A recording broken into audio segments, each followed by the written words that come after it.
So there have been some calls for India to develop its own foundational AI model.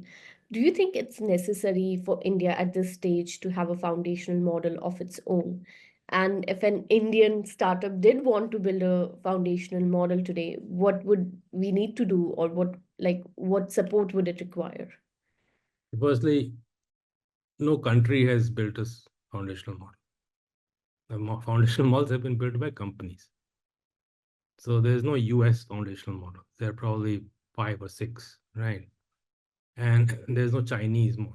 There's a model from DeepSeek, there's a model from Tencent, there's a model from various others. So people are, building models for, at the moment, commercial interest.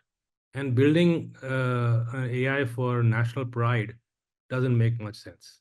I think it makes sense to give support to private enterprise to explore this space because of the capital investment involved and see what comes out, and give generous support in the form of equity, or what the India mission is trying to do. Give support in the form of centralized infrastructure, which can be given out to these platforms, to companies and academia.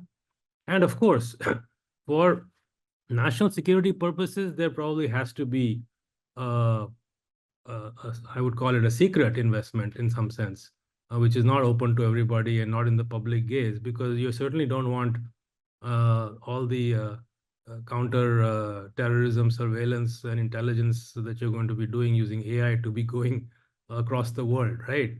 Or your speech analysis that you're doing on conversations of people that we don't particularly like. We don't want all that to go across the world. So we certainly have to have national security infrastructure of our own. And I'm sure, I hope that's happening behind the scenes.